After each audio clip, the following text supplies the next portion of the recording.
దేవుని నామానికి స్తోత్రాలు. కుడి వచ్చిన మీ అందరికీ కూడా ప్రభువైన యేసుక్రీస్తు నామములో వందనాలు తెలియజేస్తున్నాం. దేవుని వాక్య భాగమును ధ్యానం చేసుకున్నాం. మొదటి కొరింథీయులకు రాసిన పత్రిక 11వ అధ్యాయము మొదటి వచన భాగమును చదువుకున్నాం. నేను క్రీస్తును పోలి నడుచుకొనుచున్న ప్రకారము మీరును నన్ను పోలి నడుచుకొనుడి. ప్రార్థన చేద్దాం. ప్రేమ నమ్మకమైన తండ్రి, పరిశుద్ధుడా, జీవాధిపతి, ఉన్నవాడా అనువాడా, నీ నామమును బట్టి ప్రార్థించు వారికి కృప చూపుటలో ఐశ్వర్యవంతుడవు. నీ వద్దకు వచ్చి వారిని ఎంత మాత్రము త్రోసివేయని కనికర పూర్ణుడవు నాయన. మహోన్నతుడవు, మహాగణుడవు, పరిశుద్ధుడు, నిత్య నివాసి అగుదేవ.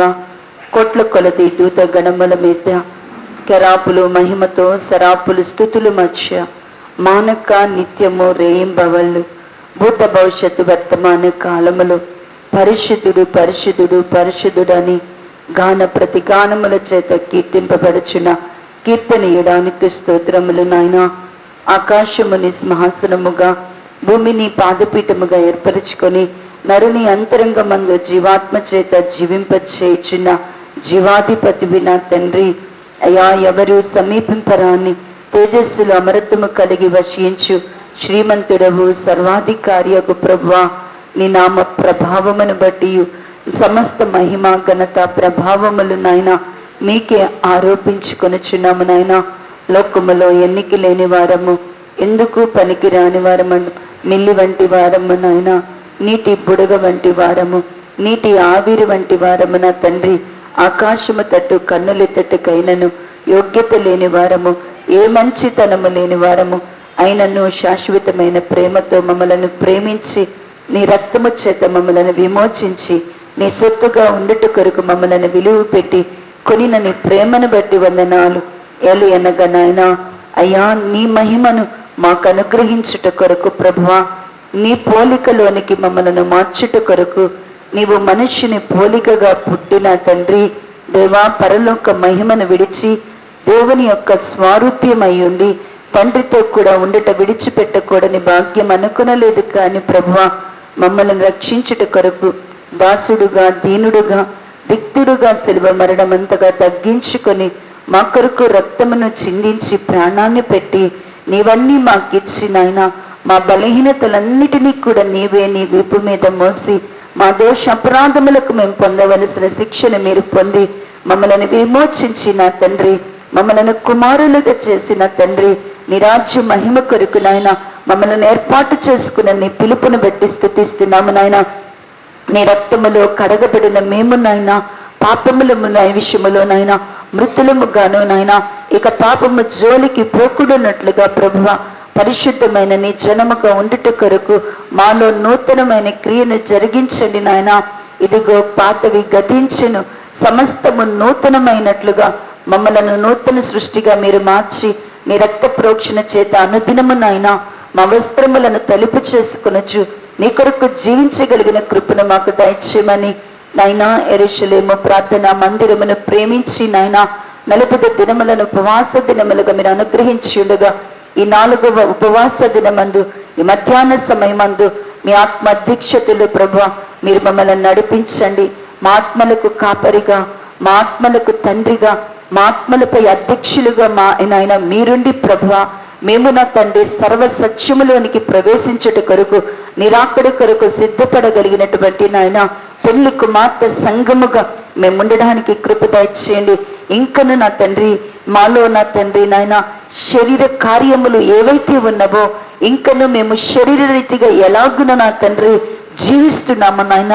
ఇంకను నా తండ్రి శరీరేచ్ఛలతో కూడిన స్వభావములు ఎక్కడ మేము చిక్కుబడి ఉన్నామో విడుదల కలుగునట్లుగా నాయనా నీ ఆత్మ ఖడ్గమును ప్రభా, నీ వాక్య ఖడ్గమును ప్రభా మాలోనికి పంపి మమ్మల్ని శుద్ధులుగా చేసి నాయన నీ సన్నిధిలో నీ పోలికలోనికి మమ్మల్ని మార్చుమని వాక్యమయ్యున్న దేవా నీ పరిశుద్ధాత్మ ద్వారా మా ముఖాంతరములో మీరుండి మాలో మీరుండి మాట్లాడండి. వినగలిగిన చెవిని, చూడగలిగిన కన్నును, గ్రహించే హృదయమును ఈ స్థలములో దయచేయండి.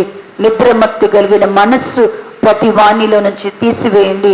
అనాలోచితమైనటువంటి తలంపులు, యోచనలు నజరేయుడగు యేసు నామములో కొట్టివేయండి. వెలుపటికి నా తండ్రి నాయన వెలుపటికి మాత్రమే కాదు నాయన, లోపటను ప్రభువా తీవ్రత కలిగిన వారముగా నీ మాట యందు లక్ష్యముంచి నాయన మా విశ్వాసమును మేము నీ సన్నిధిలో కనబరచుట కొరకు, మా విధేయతను నీ సన్నిధిలో చూపుట కొరకు సంఘాన్ని బలపరిచి నాయన సత్ప్రవర్తన చేత నాయన నీతి కలిగిన జనముగా నీ సన్నిధిలో మమ్మల్ని ముద్రించి నీ రాకడ కొరకు ఆయుధపరిచి మహిమ పొంది నడిపించుమని యేసుక్రీస్తు నామములో అడిగి ప్రార్థించి పొంది నాము తండ్రి, ఆమేన్. మరి ఒకసారి అందరికీ వందనాలండి. చదవబడినటువంటి లేఖన భాగము 1 కొరింథీయులకు రాసిన పత్రిక 11వ అధ్యాయము 1 వచన భాగమును ధ్యానం చేస్తున్నాం. ఈ 1 వచన భాగములో పౌలు గారు తన గురించి ఏమని సాక్ష్యం ఇస్తున్నాడు అంటే, నేను క్రీస్తును పోలి నడుచుకొనుచున్న ప్రకారము మీరు కూడా నన్ను పోలి నడుచుకోండి. అంటే పౌలు గారు తనలో ఎవరి పోలిక, తనలో ఎవరిని పోలి ఉన్నానో మరి తన అనుభవంలో చెప్తున్నాడు. పౌలు గారు ఎవరి పోలికను సంపాదించుకున్నాడు అంటే దేవుని పోలికను ఆయన సంపాదించుకున్నాడు. దేవుని పోలే ఆయన ఏం చేస్తున్నాడంటే క్రీస్తు వలెనే ఆయన ఏం చేస్తున్నాడంట, జీవిస్తూ ఉన్నాడు. దేవుని పోలిక ఆయనకు వచ్చేసింది. క్రీస్తు వలె ఈ లోకములో దేవుని కొరకు ఏం చేస్తున్నాడు అంటే జీవిస్తున్నాడు. దానికి మనము ధ్యానం చేస్తూ వస్తూ ఉన్నాం. మరి ఆయన పోలిక మనకి రావాలా, ఆయనను పోలి మనము నడుచుకోవాలంటే మనం ఏం చేయాలా? ఆయన పోలిక మనకి రావాలి అంటే ఎందుకు ఆయన పోలిక రావాలా? మనకు అసలు ఎందుకు ఆయన పోలిక రావాలా? ఎందుకు ఆయన పోలిక రావాలి అంటే మనము దేవుని సన్నిధిలో మనము పరలోక రాజ్యములోనికి వెళ్ళి ఆయన రాజ్యములోనికి మనం వెళ్ళి ఆయన ఏర్పరచబడిన జనముగా ఆయన మహిమలో మనం ఉండాలి అంటే మనందరిలో కూడా ఎవరు పోలిక కనబడాలి అంటే కనుక దేవుని పోలిక కనబడాల. ఆ దేవుని పోలిక మనకి అనుగ్రహించడానికి, ఆ దేవుని పోలికను మనకు అనుగ్రహించడానికి యేసుక్రీస్తు ప్రభువారంట మన కొరకు ఈ లోకానికి వచ్చారంట. యేసుక్రీస్తు ప్రభువారు ఎలా వచ్చారు మన కోసము అంటే ఫిలిప్పు పత్రికలో రాస్తూ ఒక మాట అంటారు, చూడండి ప్రియులారా. ఫిలిప్పీలకు రాసిన పత్రిక 2వ అధ్యాయము, ఫిలిప్పీలకు రాసినటువంటి పత్రిక 2వ అధ్యాయము, ఫిలిప్పీలకు రాసిన పత్రిక 2వ అధ్యాయము 6వ వచన భాగము నుండి చదివితే 179వ పేజీ, 179వ పేజీ 2వ అధ్యాయము 6వ వచన భాగము నుండి చదివితే, ఆయన దేవుని స్వరూపము కలిగిన వాడై ఉండి దేవునితో సమానముగా ఉండుట విడిచిపెట్టకూడని భాగ్యమని ఎంచుకొనలేదు, కానీ మనుష్యుల పోలికగా పుట్టి దాసుని స్వరూపమును ధరించుకొని తన్ను తానే రిక్తిగా చేసుకొనేను. మరియు ఆయన ఆకారమందు మనుష్యులుగా కనబడి మరణము పొందినంతగా, అనగా సిలువ మరణమంత పొందినంతగా విధేయత చూపిన వాడై తన్ను తాను తగ్గించుకొనేను. ఇక్కడ ఏమని మాట్లాడుతున్నారు అంటే యేసుక్రీస్తు ప్రభువారు ఎవరి స్వరూపము, ఎవరి పోలికలో ఉన్నారంట? యేసుక్రీస్తు ప్రభువారికి ఏ స్వరూపం, ఏ పోలికంట? ఆయన దేవుని స్వరూపం అయి ఉన్నాడు, ఆయన దేవుని పోలికలో ఉన్నాడు. ఇప్పుడు మనకి ఆ పోలికను అనుగ్రహించడానికి మనకి ఇప్పుడు ఎవరి పోలిక రావాలా? మనకి దేవుని యొక్క పోలిక, దేవుని యొక్క స్వరూపము మనకు రావడానికి కొరకంట యేసుక్రీస్తు ప్రభువారు దేవుని యొక్క పోలికను, స్వరూపాన్ని మన కొరకు విడిచిపెట్టంట ఎవరి పోలికను ధరించాడంట? ఆయన మనుష్యుని పోలికలోనికి వచ్చాడు. చూడండి, దేవుని పోలిక మనకివ్వడానికి. చూడండి, ఆయన మనవన్నీ ఆయన తీసుకున్నాడంటే ఏం తీసుకున్నాడు? ఆయన మనవన్నీ ఆయన తీసుకున్నాడు. మన పాపాలు మాత్రమే కదా ఆయన తీసుకుంది, మన పోలికను కూడా ఆయన తీసుకున్నాడు. మన స్వరూపాన్ని, దాసుని యొక్క స్వరూపాన్ని కూడా ఆయన తీసుకున్నాడు. నీ స్వరూపాన్ని, నీ పోలికను ఆయన తీసుకొని ఆయన పోలిక, ఆయన స్వరూపాన్ని నీకు ఇవ్వడానికి ఆయన ఈ లోకానికి వచ్చాడు. ఆయన అలా వచ్చి ఇప్పుడు మనకి ఎవరి ద్వారా దేవుని పోలిక స్వరూపం వస్తుంది? మనం పరలోకంలోకి వెళ్ళినాక ఖచ్చితంగా ఎవరి పోలికలో ఉంటాం? మనము దేవుని యొక్క స్వరూపములోను దేవుని యొక్క పోలికలో ఉంటాం. ఇప్పుడు ఆ స్వరూపములోనికి ఆ పోలికలోనికి మనల్ని మార్చుట కొరకు, యేసుక్రీస్తు ప్రభు వారి పోలికలకు మార్చుట కొరకు 3 విషయాలను మనము ధ్యానం చేస్తున్నాం. మొదటిది ఏంటి అంటే, యోహాను గారు చెప్తున్నాడు కదా, ఆయన వచ్చినప్పుడు మనం ఎలా ఉండబోతున్నాము అంటే ఆయన పోలికలోనే ఉండబోతున్నాం. మనము ఆయన పోలికలోనే ఉండబోతున్నాము కనుక ఆయన పోలిక మనకు రావాలి అంటే, ఆయన పోలికలోనికి మనము మార్చబడాలి అంటే, ఆయన పవిత్రుడై ఉన్నట్లు మనము కూడా ఏమవ్వాలంటండి? పవిత్రులముగా చేయబడాలి. మనకి దేవుని పోలిక రావాలి అంటే, యేసుక్రీస్తు ప్రభు వారి పోలికను మనం పొందాలి అంటే మనం ఎలా ఉండాలంట? దేవుడు యేసుక్రీస్తు ప్రభు వారు పవిత్రుడై ఉన్నట్లుగా మనం కూడా అంట పవిత్రులమై ఉండాల. మరి ఆ పవిత్రత మనకి ఏ విషయంలో పవిత్రత కావాలా ధ్యానం చేసి ఉన్నాం. పవిత్రమైన హృదయం మనకి కావాలా? పవిత్రమైనటువంటి మనసు మనకు కావాలా? పవిత్రమైన మనస్సాక్షి మనకు కావాలా? పవిత్రమైన చేతులు మనకు ఉండాలా? పవిత్రమైనటువంటి పవిత్రమైనటువంటి మనస్సాక్షి ఉండాలా? పవిత్రమైనటువంటి పదవులు మనము కలిగి ఉండాలా? ఇవన్నీ కూడా పవిత్రమైన చేతులు పదవులు కావాలి. ఈ పవిత్రముగా ఉండాలి అంటే, పవిత్రముగా మనం ఉండాలి అంటే మనం ఎప్పుడు పవిత్రులముగా చేయబడతామంటే, యేసు రక్తము మనల్ని ఏం చేస్తుంది అంటేనట? పవిత్రపరుస్తుంది.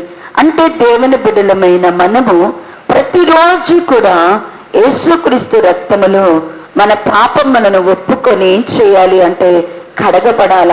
మన మాలిన్యతను మనం ఒప్పుకొని కడుక్కోవాలా. యేసు రక్తము మాత్రమే మనల్ని ఏం చేయగలదంట?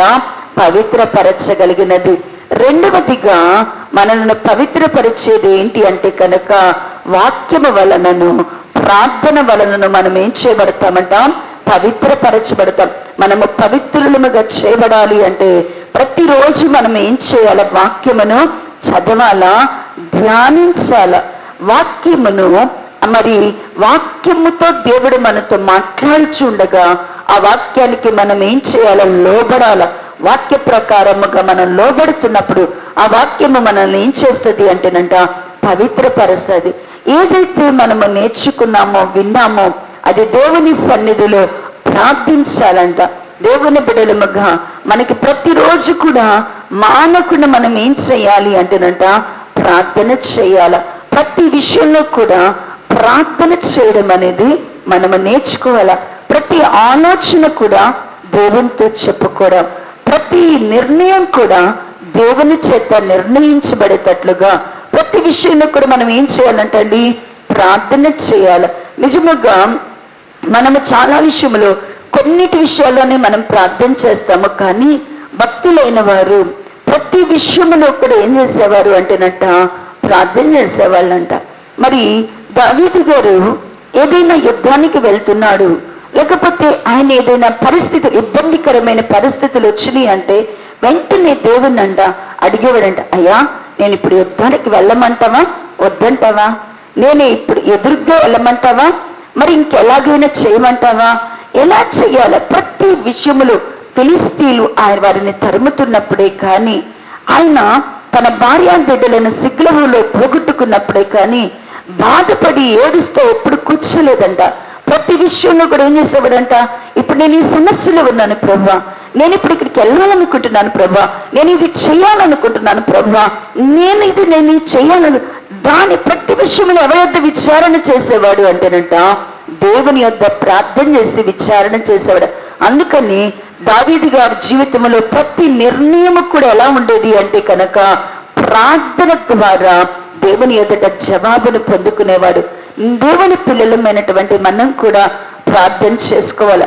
అందుకనే ఫిలిప్పీ పత్రిక అన్నాడు, మీరు ప్రతి విషయంలో కూడా ప్రార్థన చేయండి. ప్రతి విషయంలో కూడా మనం ఏం ఇచ్చుకోవాలంటే అది ఉండాలి లేదా?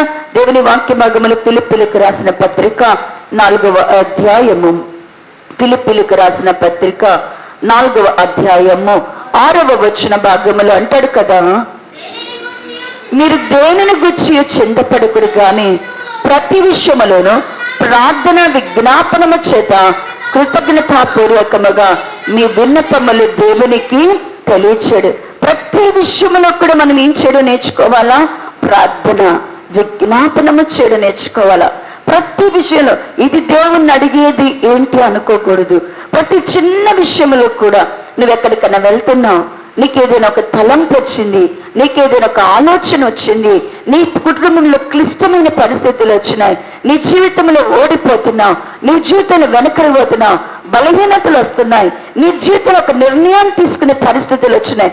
ఏ విషయంలో అయినా కూడా నువ్వేం చేయడం నేర్చుకోవాలి? మొదట ఎవరి దగ్గరికి వెళ్ళాలా? నీ ఆలోచన రంగాన్ని ఎవరి దగ్గరికి వెళ్ళాలా? దేవుని దగ్గరికి వెళ్ళిపోవాలా.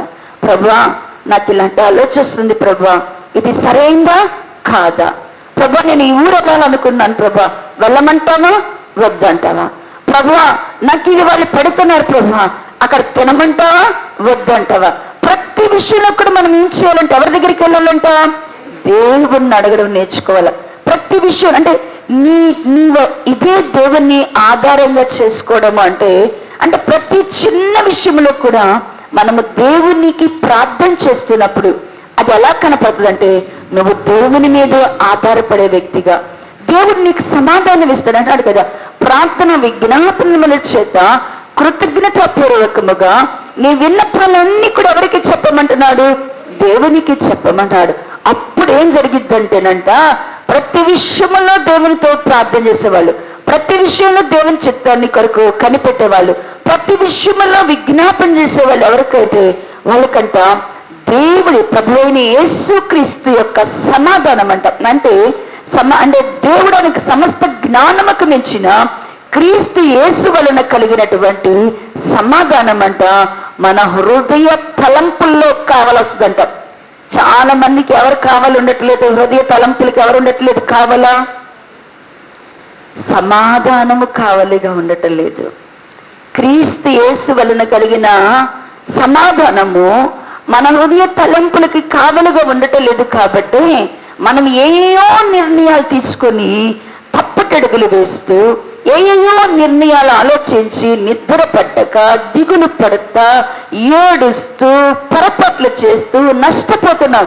రెండవదిగా అంటున్నాడు కదా, దేవుని పోలిక దేనిలో ఆయన అమర్చాడు అంటే కనుక చూడండి, ఎఫెసీయులకు రాసినటువంటి పత్రిక 4వ అధ్యాయ భాగము, ఎఫెసీయులకు రాసిన పత్రిక 4వ అధ్యాయము 24వ వచన భాగమున అంటున్నాడు కదా, నీతియు యథార్థమైన భక్తి గల వారే దేవుని పోలిగా సృష్టింపబడిన నవీన స్వభావమును ధరించుకొనుడి.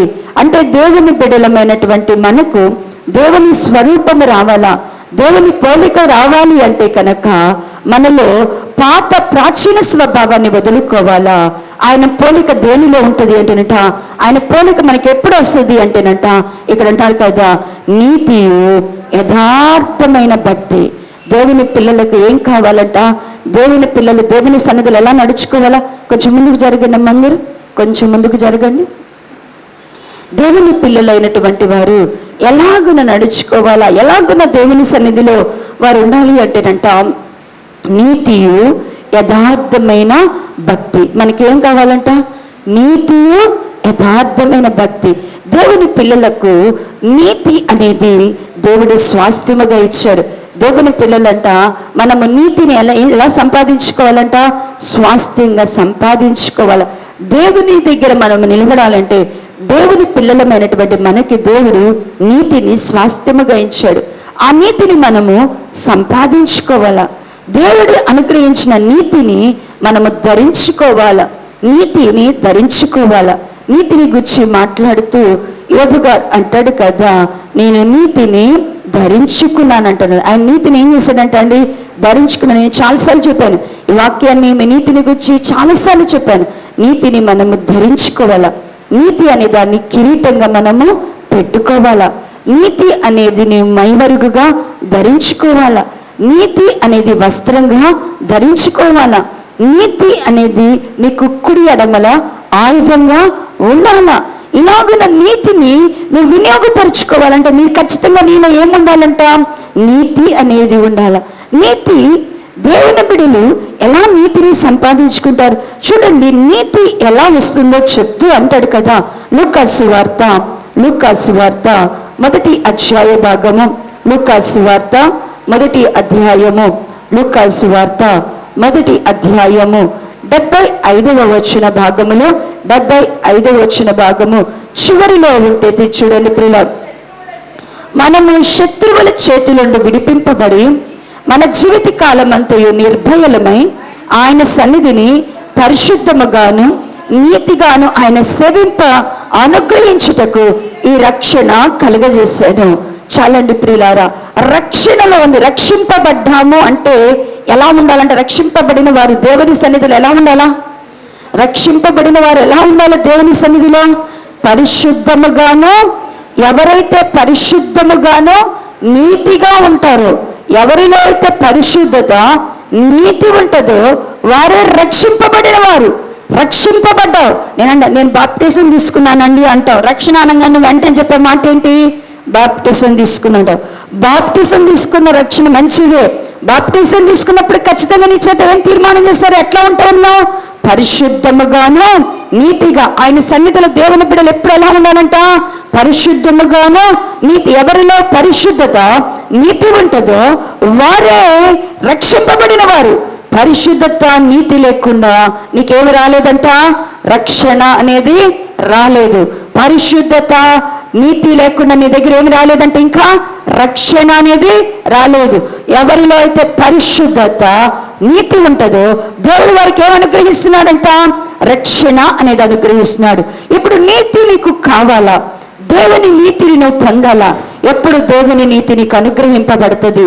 నేను గతించిన కాలంలో జయించిన వారి గురించి చెప్పేటప్పుడు చెప్పాను. నీతి ఎలా వస్తుంది అనేది చెప్పండి. నీతిని గురించి చెప్పాను, చాలా బాగా చెప్పాను. బాగా విన్నారు ఆ రోజు. నీతి, ఒక వ్యక్తి జీవితంలో నీతి విత్తబడాలి అంటే, ఒక వ్యక్తి జీవితంలో నీతి అనేది రావాలి అంటే ఏమి రావాలా? నేను మీకు మొదట కొంచెం గుర్తు చేయాలేమో, గుర్తు చేస్తాను. హోషేయ గ్రంథము 10 మీరు చదవద్దన్నాడు కదా. బీడు బారినటువంటి భూమిని అంట నీతి అనే విత్తనము వేయండి, ప్రేమను కోతను కోయండి. ఇది వరకు ఎన్నడూ దున్ననటువంటి బీడు భూమిని దున్నండి అంటున్నాడు. అప్పుడు నీతి వర్షమును కురిపిస్తానంటాడు. అంటే ప్రియులారా, నీతి అనేది మనలో విత్తబడాలి అంటే, నీతి అనేది దేవుడు మనకి ఇవ్వాలి అంటే, ఎప్పుడు దేవుడు నీతినిస్తాడు అంటేనంట, మన హృదయములను మనం ఖచ్చితంగా ఏం చేయాలి అంటేనంట దున్నుకోవాల. అంటే నీతి విత్తబడాలి అన్నాడు కదా. యెషయా గ్రంథం 32వ అధ్యాయంలో కూడా అంటున్నాడు కదా, ఫలవర్తిమైన భూమిలో నీతి దిగును అని వ్రాయబడినది. అంటే నీతి ఎక్కడుండగలది అంటే, నీతి ఎక్కడుండగలదంట అండి? నీతి ఎక్కడుంటుందంట? నీతి ఎక్కడ ఉండగలదు? నీతి ఎవరిలో ఉండగలదు? నీతి ఎవరిని ధరించగలదు? నీతి ఎవరిని తాకగలదు? ఎవరిలో నీతి అనేది కనబరచబడాలంటే, మారు మనసు లేకుండా నీవు నీతిని కావాలి అంటే అది మంచి పెనుము మీద నీటి చుక్క లాంటిది. పెనం బాగా కాలే పెనం మీద నీటి చుక్క వేయంగానే ఏమైపోతుంది? అని అక్కడ ఉండిపోతుందా? వెంటనే ఏమైపోతుంది? అది ఆవిరైపోతుంది. నీ జీవితంలో మారు మనసు లేకుండా, నీ జీవితంలో పరిశుద్ధత లేకుండా, నీ జీవితంలో పాపము నుండి విడిపింపబడకుండా, నీ జీవితంలో ఆయన రక్తముతో కడగబడకుండా, నీ జీవితంలో పాప క్షమాపణతో కూడిన పశ్చాత్తాపము లేకుండా నీ హృదయంలోనికి ఏమి దిగదంట? నీతి అనేది దిగదు ప్రియులారా. అందుకని అన్నాడు, బీడు భూమి మీద విత్తనం వేస్తే ఏమవుతుంది అంటేనంట, విత్తనం అంట ఎండిపోయి జీవాన్ని కోల్పోతుంది. అందుకని బీడు భూమి మీద ఏమేయకూడదంట? విత్తనం వేయకూడదు. బండ మీద కూడా ఏమేయకూడదంట? బండ మీద కూడా అంటే యేసుప్రభు అనే బండ కాదు, నేల మీద కూడా మామూలు బండ మీద కూడా ఏమేయకూడదంట? విత్తనాలు చల్లకూడదంట. బండ మీద విత్తనాలు వేస్తే ఏమవుతాయంట? అవి ఎండిపోయి వాటి జీవాన్ని కోల్పోతాయి. మన హృదయములు అలా ఉండకూడదు ప్రియులారా. నీతి అనేది దేవుడు నీలో విత్తాలి అంటే, దేవుని నీతి నిన్ను ధరించుకోవాలి అంటే, నీతి అనేది నీలో స్థిరపరచబడాలి అంటే, యెషయా గ్రంథంలో అంటాడు కదా, నీవు నీతి కలిగిన దానివిగా స్థాపింపబడతావు. దేవుడు మనకు ఒక వాగ్దానం ఇచ్చాడు. ఎలా స్థాపిస్తానంటున్నాడు దేవుడు మనల్ని. చూడండి, యెషయా గ్రంథము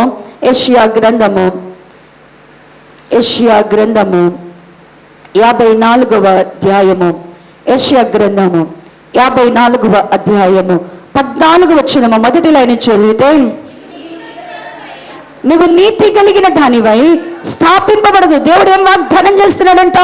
నేను నీతి కలిగిన దానిగా నేను స్థాపిస్తాను, నువ్వు నీతి కలిగిన వారినిగా స్థాపిస్తాను. ఆ నీతి కలిగిన వారముగా మనం స్థాపించబడాలి అంటే, నీతిని మనము ధ్వజముగా పట్టుకోవాలంటే, నీతిమంతులముగా మనము దేవుని సన్నిధిలో ఉండాలి అంటే, మనము నీతిని ధరించుకోవాలి అంటే, నీతి అనేది మనలో ఉండాలి అంటే, నీతి అందరిలో ఉంటుందా అంటే, బీడి భూమిలో ఉంటుందా నీతి? ఉండదు సుమా. బండ మీద ఉంటుందా నీతి? ఉండదు సుమా. నీతి ఎక్కడ దిగగలదంట? నీతి ఎక్కడ ఉండగలదు అంటే కనుక, బీడి భూమి దున్నబడినట్లుగా నీ హృదయాన్ని కూడా నువ్వేం చేయాలంట? దున్నుకోవాలా. నీ హృదయంలో ఉన్న చెడుతనమును అన్నాడు కదా, నీ హృదయంలో ఉన్న చెడుతనమును ఏం చేయాలంట? దున్నబడాలంట. నీ హృదయంలో ఉన్న అబద్ధమును నువ్వేం చేయాలా? దున్నుకోవాలంట. నీ హృదయంలో ఉన్నటువంటి ప్రాచీన ప్రవర్తనను ఏదైతే ఉన్నదో దానిని దున్నుకోవాలా. దేవుని బిడ్డలైనటువంటి వారు నీ హృదయమును మారు మనస్సు కొరకు, మారు మనస్సు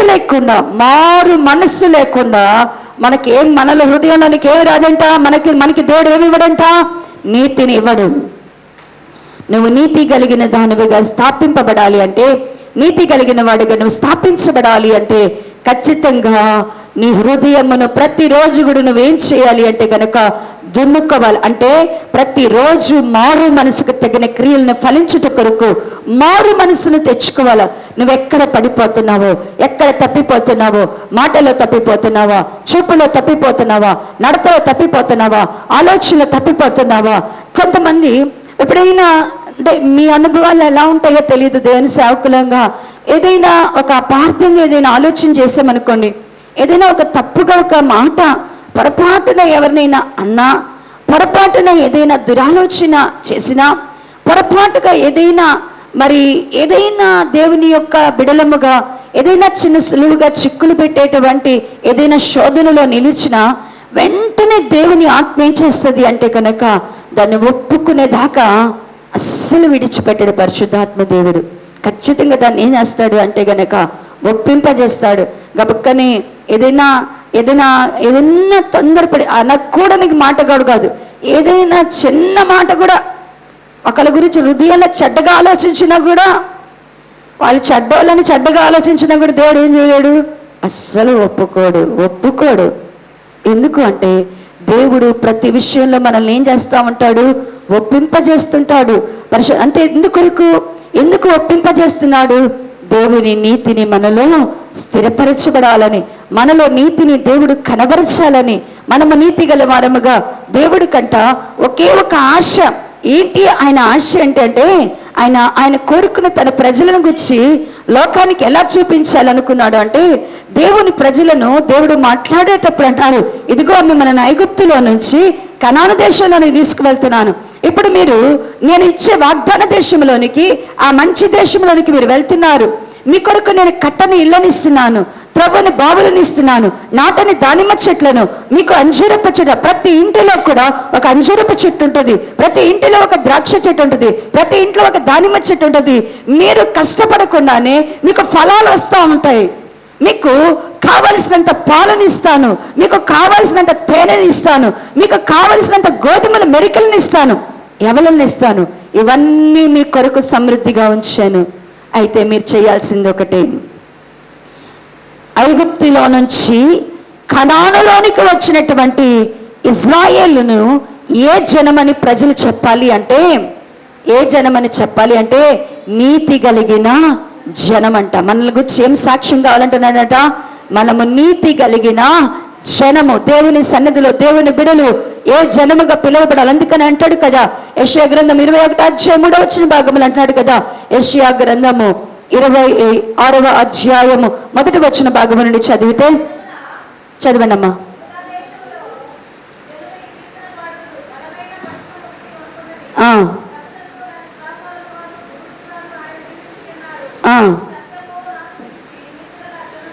రెండవ వచనం అంటాడు, సత్యమును ఆచరించుచు నీతి గల జనము ప్రవేశించినట్లు ద్వారము తీయుడి. దేవుని జనము ఎలాంటి జనం అంటండి?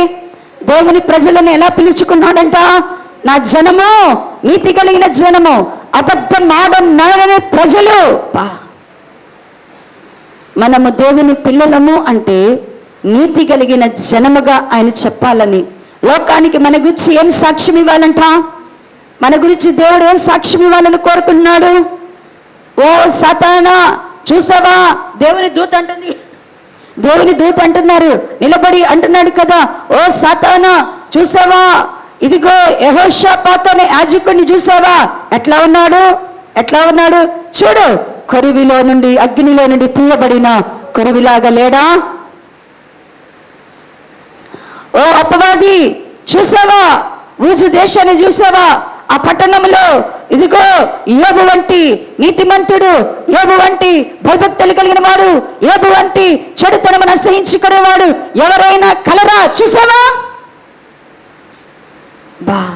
దేవుడికి ఎంత సంతోషమో యోబుని బట్టి. దేవుని సన్నిధిలో యాజకుడైన యెహోషాపాతుని బట్టి, యెహోషువాని బట్టి, యాజకుడైన యెహోషువాని బట్టి దేవుని దూతలు ఎంత సంతోషంగా చెప్తున్నారు సాతానికి. ఈ రోజున మన గురించి ఏం చెప్పాలని కోరుకుంటున్నాడు దేవుడు? నీతి కలిగిన జనము.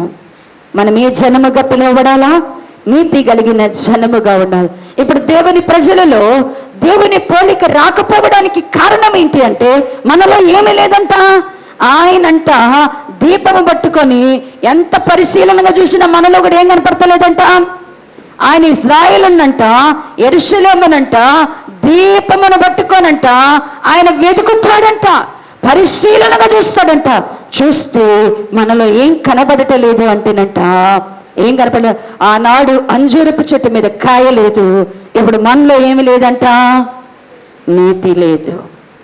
నీతి కావాలని చూడండి, యెషయా గ్రంథము 5వ అధ్యాయ భాగములో, యెషయా గ్రంథము 5వ అధ్యాయము, యెషయా గ్రంథము 5వ అధ్యాయము, యెషయా గ్రంథము 5వ అధ్యాయము 7వ వచన భాగమును చదివితే, ఇజ్రాయేలు వంశము తీసరమ్మా 571వ పేజీ, 571వ పేజీ. ఇజ్రాయేలు వంశము సైన్యములకు అధిపతిగా యెహోవా ద్రాక్ష తోట, యూదా మనుషులు ఆయనకి ఇష్టమైన వనము. ఆయన న్యాయము కావాలని చూడగా బలాత్కారము కనబడెను, నీతి కావాలని చూడగా రోదనము వినబడెను. ఏం కావాలని చూస్తున్నాడు దేవుడు? ఆయన ఇజ్రాయెల్లో ఏం కావాలని చూస్తున్నాడు? యూదాలో ఏం కావాలని చూస్తున్నాడు? నీతి కావాలని చూడగా, న్యాయము కావాలని చూడగా ఏం కనపడుతుందంట? దేవుని ప్రజలలో బలాత్కారము కనపడుతుంది, రోదనము కనపడుతుంది.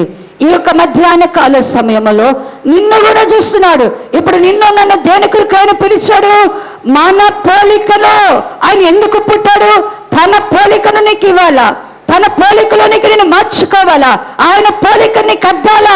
నిన్ను చూచినప్పుడు నువ్వెవరి పోలికలో కనబడాలంటే దేవుని దూతల్లాగా. దేవుడు వాగ్దానం ఉన్నారు కదా, ఆయన బిడలైన వారు ఎలా ఉంటున్నారంట అండి, ఆయన బిడలను గురించి మాట్లాడుతూ అన్నాడు కదా, వారు యెహోవా దూతలు.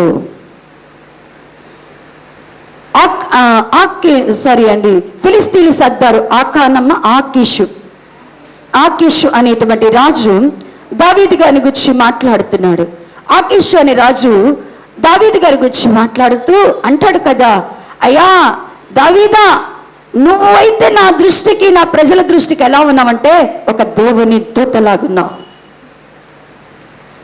ఆయన చూస్తుంటే దావీదు గారు ఏమైనా దేవుని దూత కాదు. ఆయన యొక్క ప్రవర్తన, ఆయన యొక్క సుబుద్ధి, ఆయన యొక్క నమ్మకత్వము, ఆయన యొక్క విధేయత, ఆయనలో ఉన్న యథార్థత దావీదు గారిని చూచినప్పుడు ఒక అన్యరాజు చెప్తున్నాడు, నా దృష్టికైతే నువ్వైతే దేవుని దూతలాగా కనబడుతున్నావు. దైవదూతలాగా నువ్వు కనబడుతున్నావయ్యా. ఫరో అంటున్నాడు, ఇదిగో యోసేపు, నీలో ఉన్నది మామూలు మనుషులు కాదయ్యా, నీవు దేవతల ఆత్మ కలిగిన వాడు, దైవాత్మ కలిగిన వాడవయ్యా. ఆయన చూస్తుంటే, యోసేపుని చూస్తుంటే ఎవరు కనపడుతున్నారంట? దేవుడు కనపడుతున్నాడు ఫరోకి. దేవుని పిల్లలమైన మన స్టెఫెను గారు కూడా అక్కడున్నటువంటి మతాధిపతులతోనూ వాదిస్తున్నప్పుడు, తత్వవేత్తలతో వాదిస్తున్నప్పుడంట, స్టెఫెను గారి ముఖము కూడా అనట దేవదూత ముఖము వలె ప్రకాశించడం వారు చూస్తున్నారంట. అంటే వీళ్ళు మనలాంటి మనుష్యులే. దావీదు గారికి ఏమైనా ప్రత్యేకమైనటువంటి ఉన్నాయా? ఏమీ లేదు. కానీ వారు ఏం సాక్ష్యం పొందుతున్నారు? వాళ్ళు చూచినప్పుడు దేవుణ్ణి చూచినట్లుంది. దానియేలుగానే చూచినప్పుడు దేవుణ్ణి చూచినట్లుగా ఉంది. దేవుని దూతను చూసినట్లుందంట. మనుష్యుని చూసినట్లు కనబడతలేదంట. స్టెఫెను చూసినప్పుడు దేవుణ్ణి చూసినట్టుందంట. అంటే వాళ్ళల్లో ఉన్నటువంటి వాళ్ళ యొక్క ముఖములు ఏమైపోయినాయి? యేసుక్రీస్తు ప్రభు వారి ముఖములు మారినట్లుగా ఆయా సమయంలో వారి యొక్క పోలిక కూడా ఎలా కనబడుతుందంట? వారి పోలిక కూడా ఎలా కనబడుతుందంట? క్రీస్తును పోలి వారు ఉన్నారు. ఈ రోజున దేవుని బిడ్డలమైన మనలో అసలు ఆ పోలిక కనబడుతుందా? ఆ పోలిక మన దగ్గర లేదు. మనం ఇంకా దాసుని స్వరూపమే, ఇంకా మనుషుని పోలికే మనలో కనబడుతుంది. ఏదైతే ఆదాము అవ్వలు పోగొట్టుకున్నారో, ఇక ఆ స్థితిలోనే మనము భక్తి చేస్తే ఏమి ప్రయోజనము ప్రియులారా? ఇప్పుడు దేవుని పోలికను మనకు అనుగ్రహించుట కొరకు, క్రీస్తు యొక్క స్వారూప్యములోనికి మనల్ని మార్చుట కొరకు ఆయన దేనిని మనలో కోరుకుంటున్నాడంటే, నీవు పాత స్వభావాన్ని వదులుకో. మొట్టమొదటి నువ్వు దేన్ని వదిలిపెట్టేసిరమ్మంటున్నాడు? అన్నిటినీ, పాత వాటన్నిటిని కూడా ఏం చేయమన్నాడు? యాకోబు గారు చెప్తున్నాడు, రాహేలు లేయాని పిలిచారు, ఇదిగో ఇక మీ దేవుడు నన్ను ఈ దేశం నుంచి బయటికి తీసుకువెళ్తున్నాడు. ఈ దేశం నుంచి మీ తండ్రి ఇంటి నుంచి దేవుడు నన్ను బయటికి వెళ్ళిపోమన్నాడు. వాగ్దానం చేసిన దేశంలోకి వెళ్ళిపోమన్నాడు. వస్తారా అనగానే వెంటనే మీ నాన్న అన్యాయం చేస్తున్నాడు. వస్తారా అంటే వెంటనే తిన్నాడు, మా నాన్న మమ్మల్ని అన్నిలాగా చూస్తున్నారు, బిడ్డల్లాగా చూస్తున్నారు, ఏంటి వస్తామన్నారు. ఇక మా ఈ నాన్న ఇంట్లో మాకేముంది పాలు, పద వెళ్దాం అంటున్నారు. వెళ్ళేటప్పుడు యాకోబు గారంట అన్నాడు కదా, మీరు నేను సంపాదించిన స్వాస్థ్యము దాసులు రండి, విగ్రహాలు మాత్రం తీసుకురాబాకండి, విగ్రహాలు మాత్రం తీసుకురాబాకండి అంటే, లేయా పాపం విగ్రహాలు ఏం తేలా. మరి దాదీలిద్దరు కూడా విగ్రహాలు తేలా. దాసులు అంటారు, విగ్రహాలు తేలా. రాహేలు మాత్రం తమ ఇంటి దేవతలను ఏం చేసిందట? వస్తా తీసుకొచ్చింది, తెచ్చింది. ఇప్పుడు లాబాను పరిగెత్తుతా దేనికోసం పరిగెత్తానని చెప్తున్నాడు? యాకోబు దగ్గరికి వచ్చి అంటున్నాడు కదా, నా పిల్లల్ని ఎందుకు తీసుకెళ్ళి కనీసం ముద్దు కూడా పెట్టనీయలేదంటున్నాడు. అంటే ఎక్కడ నువ్వు అన్యాయం చేసావు, బాధ పెట్టావు, అందుకని చెప్పకుండా దేవుడు వెళ్ళిపోమంటే వచ్చాడంటే, వెళ్ళేవాడు వెళ్ళిపోక నా ఇంటి విగ్రహాలు ఎందుకు తీసుకువెళ్ళావు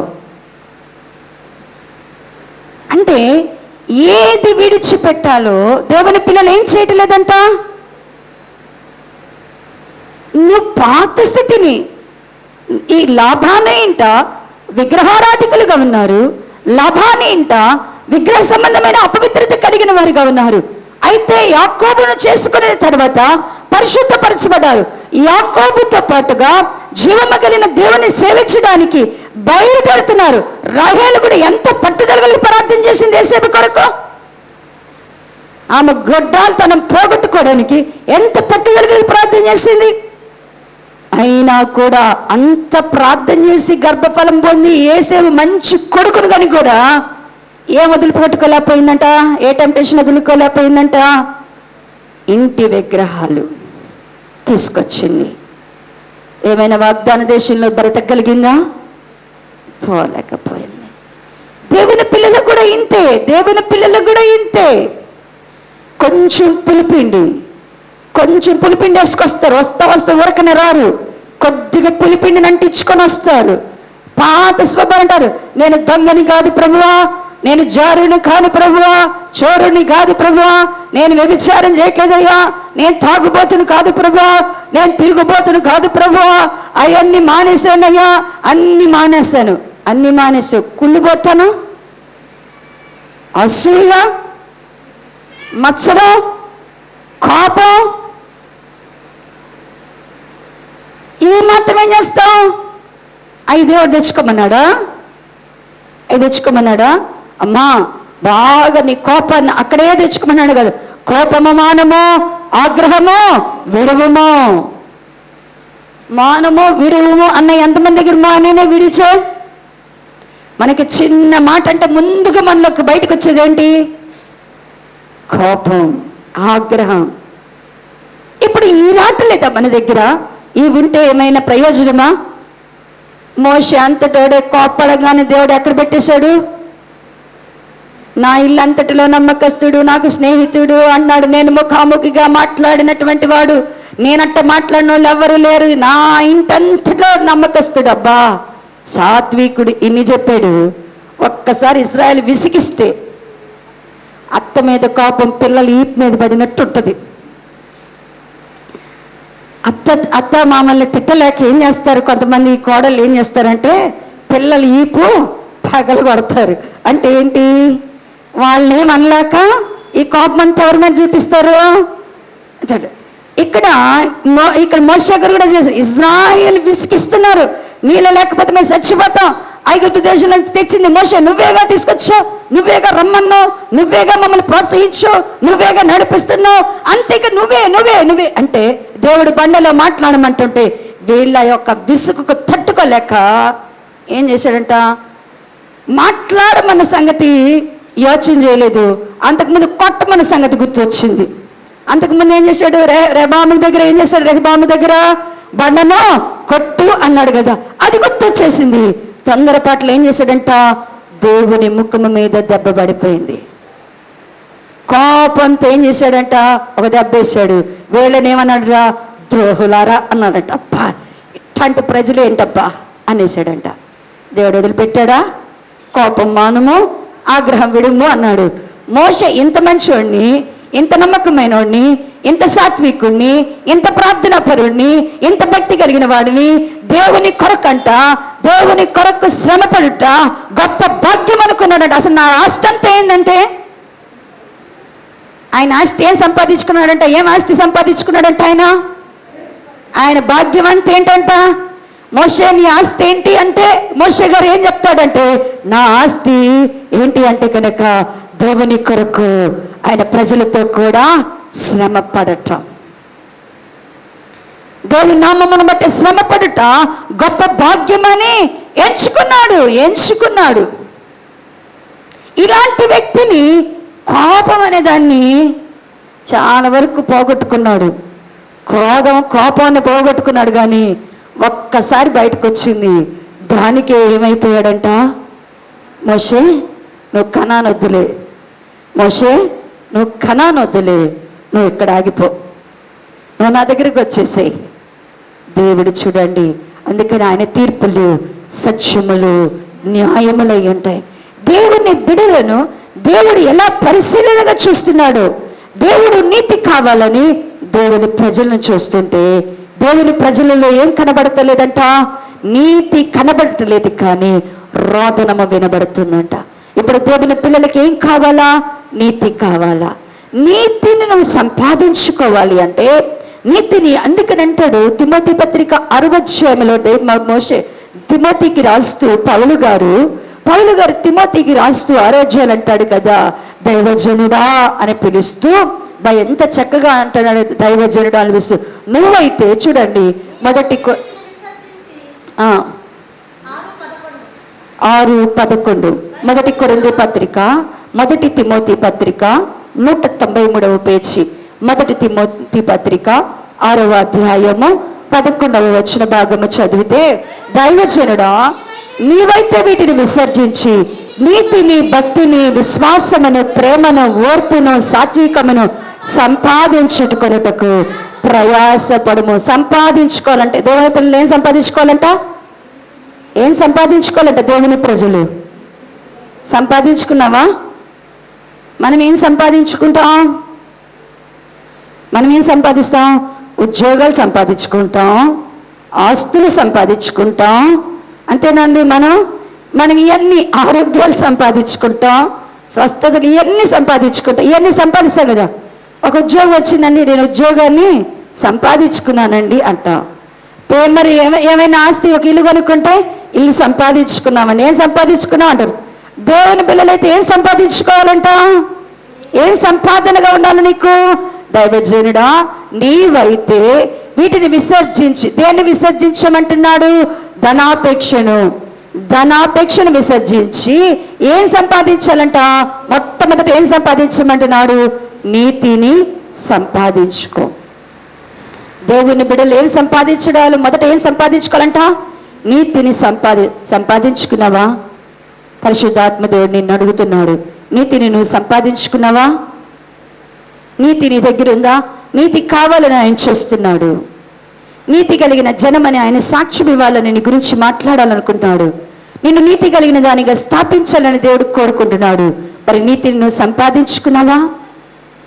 ఇంకా అంటాడు 2వ తిమోతి పత్రిక 2వ అధ్యాయము 2వ తిమోతి పత్రిక 2వ అధ్యాయము 2వ అధ్యాయము 22వ వచన భాగమును చదివితే,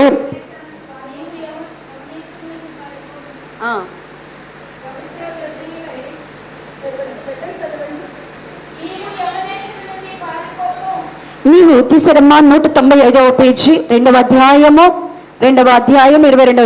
నువ్వు యవనేచ్ఛల నుండి పారిపోము, పవిత్ర హృదయ ప్రార్థన చేయవారితో కూడా నీవు నీతిని, విశ్వాసమును, ప్రేమను, సమాధానమును వెంటాడుము. ఎక్కడేం చెప్తున్నాడు? మళ్ళా అక్కడేమో అంటున్నాడు కదా, నువ్వు సంపాదించుకో అంటున్నాడు. ఇక్కడ నీతిని ఏమంటున్నాడు? నీతిని పరిశుద్ధులై ప్రార్థన చేయవారితో కూడా కలిసి నువ్వు నీతిని ఏం చేయమన్నాడు? వెంటాడు, దాన్ని వెంటాడు. అందుకని వెదకవలసిన వారి గురించి కూడా మాట్లాడుతూ వెదికే విషయంలో కూడా దేన్ని వెతకాలని చెప్తున్నాడు దేవుడు. మత్తయి సువార్త 6వ అధ్యాయము, మత్తయి సువార్త 6వ అధ్యాయము, మత్తయి సువార్త 6వ అధ్యాయము 33వ వచన భాగం. మత్తయి సువార్త 6వ అధ్యాయము 33వ వచన భాగము. కాబట్టి మీరు ఆయన రాజ్యమును, నీతిని మొదట వెదకుడి. ఏం వెతకాలంట? దేవుని బిడ్డలు ఏం వెతకాలంట? రాజ్యమును, నీతిని ఏం చేయాలా? వెదకాల. నీతిని ఏం చేసుకోవాలా? సంపాదించుకోవాలా. నీతిని ఏం చేయాలా? వెంటాడాల. నీతిని ఏం చేయాలంట? వెంటాడాల. ఎవరు వెంటాడుతున్నారు? నీతిని ఎవరు వెతుకుతున్నాం? నీతిని ఎవరం సంపాదించుకుంటున్నాం? నీతిని ఎవరము మరి వెతికి సంపాదించుకుని వెంటాడే వారంగా ఉన్నాం. దేవుని పిల్లలైతే నీతి విషయంలో ఎలా ఉన్నారంటే, నీలో రక్షించావు, నువ్వు రక్షణ పొందావు, దేవుడు నీకు రక్షణ ఇచ్చాడు అంటే ఖచ్చితంగా ఆయన సన్నిధిలో నువ్వు ఎలా ఉంటావు అంటే కనుక పరిశుద్ధముగా, నీతిగా ఉంటావు. ఖచ్చితంగా నీలో ఏం కనపడిద్దంట? రక్షింపబడిన వారిలో పరిశుద్ధత, నీతి కనపడిద్ది. ఇప్పుడు ఒక ప్రశ్న, నీలో నీతి ఉందా? ఇప్పుడు దేవుని పోలిక రావాలంటే మనకి ఇప్పుడు ఏం కావాలా? దేవుని పోలిక దేనిలో పెట్టేసాడంటే దేవుడు నీతిలో పెట్టాడు. నీతిని నువ్వు సంపాదించుకోవట్లేదు, నీతిని వెదకటలేదు, నీతిని వెంటాడలేదు. ఆయన మాత్రం ఏం కావాలని కోరుకుంటున్నాడు? ఆయన ఏం కావాలని నీలో తొంగి చూస్తున్నాడు? ఏం కావాలని నీలో చూస్తున్నాడు? నీతి కావాలని చూస్తున్నాడు. కానీ నీలో మాత్రం ఏం కనపడతలేదు? నీతి లేదు. నీతి లేకపోతే ఇప్పుడు మనకేమి రాదంట? దేవుని యొక్క పోలిక రాదు. ఈ నీతి మనకి రావాలి అంటే, ఈ నీతి మనకి రావాలి అంటే బీడు బారిన మన హృదయం ఏమవ్వాలంట? దున్నబడాల. అంటే ప్రియులారా, దేవుని బిడలు విరిగి నలిగిన హృదయముతో, దేవుని బిడలు నలిగిన మనస్సుతో, దేవుని బిడలైనటువంటి వారు మారు మనస్సును ఏం చేయాలంట? పొందుకోవాలి.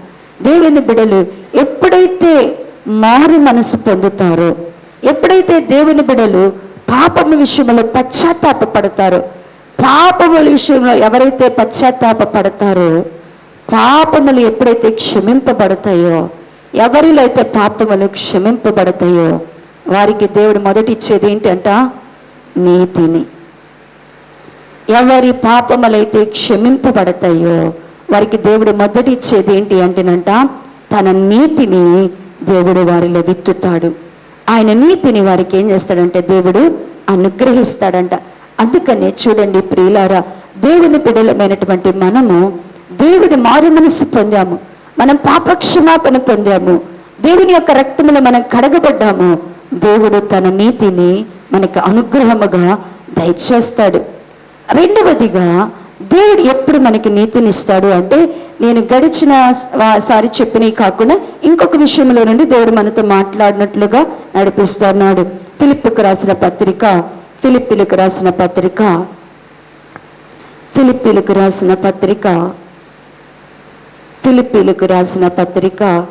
3వ అధ్యాయము, ఫిలిప్పీలకు రాసిన పత్రిక 3వ అధ్యాయము, ఫిలిప్పీలకు రాసిన పత్రిక 3వ అధ్యాయము 9వ వచన భాగమును చదవండి. క్రీస్తును సంపాదించుకొని ధర్మశాస్త్రము మూలమైన నా నీతిని కాక క్రీస్తు యేసునందలి విశ్వాసము వలనైన నీతి అనగా విశ్వాసమును బట్టి దేవుడు అనుగ్రహించు నీతి గలవాడునై ఆయన యందు అగుపడు నిమిత్తము. చాలండి. నీతిని గురించి మాట్లాడుతూ దేవుడికి దేవుని ఇజ్రాయేలు ప్రజల యొక్క నమ్మకం ఏంటి అంటే, మేము ధర్మశాస్త్రమును అనుసరిస్తే దేవుడు మాకేమి ఇస్తారని చెప్పుకుంటున్నారు? నీతి మంతులం అవుతాం, లేకపోతే నీతిని అనుగ్రహిస్తారన్నాడు. ఇప్పుడు పౌలు గారు చెప్తున్నాడు, ధర్మశాస్త్రము వలనైన నీతి వలన కాక, నాకే ఏ నీతి వలన కాదన్నాడు? ధర్మశాస్త్రము వలనైనటువంటి నీతి వలన కాక. ఇప్పుడు ఆయన అన్నాడు కదా, నేను దేవుని దగ్గర ఏం సంపాదించుకున్నానంటున్నాడు? నీతిని సంపాదించుకున్నాడు. దేవుడు నాకు ఇప్పుడు ఏమి ఇచ్చాడంటాడు? నీతిని ఇచ్చాడు. ఎలా ఇచ్చాడంట? ధర్మశాస్త్రము వలన కాదు, కానీ క్రీస్తు నందలి విశ్వాసము వలనైనా నీతి అనగా విశ్వాసమును బట్టి దేవుడు అనుగ్రహించు నీతి. రెండు మాటలు బాగా ఆ రెండు పదాలు చదివితే కొద్దిగా బాగా అర్థమవుతుంది. తీసారా? చదివారా? ఇది అండర్లైన్ చేసుకోండి. మనం ఏమనుకుంటాము? విశ్వాసము వలనైనా నీతి. మన విశ్వాసంతో మనం ఏమనుకుంటాం? దేవుడు నాకు నీతి ఇచ్చేస్తాడు అనుకుంటాం. మనకున్న విశ్వాసంతో మనం ఏమనుకుంటాం? విశ్వాసము వలనైనా నీతి అంటే, నేను యేసు ప్రభు నమ్ముకున్నాను, యేసు ప్రభు నిజమైన దేవుడు నమ్ముకుంటాడు, ఆయన నీతిమంతుడు నమ్ముకుంటున్నాము, ఆయన సమస్తం చేయటకు సాధ్యపరిచే దేవుడు నమ్ముతున్నాము, పాపాలు క్షమి, ఇవన్నీ మనం ఇట్టు అనుకుని మనం అనుకుంటాం మనలో విశ్వాసం ఉంది కాబట్టి దేవుడు నాకు ఇప్పుడు ఏమి చేస్తాడు అనుకుంటున్నాం? నీతిని ఇస్తానంటాం. నీ విశ్వాసం వలనైన నీతిని కాక అనగా అన్నాడు కదా, విశ్వాసమును బట్టి దేవుడు అనుగ్రహించి.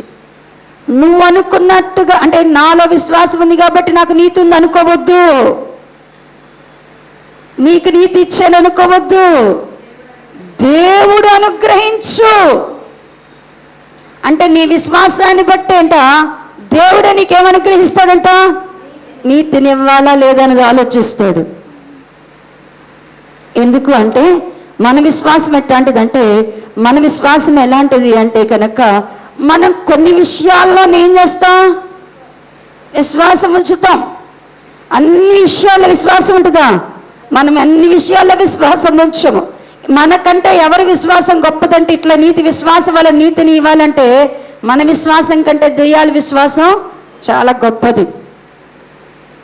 యూదుల్లో ఒక్కరు కూడా సర్వోన్నత దేవుని కుమారుడు అన్నారా? ఎవరన్నారు?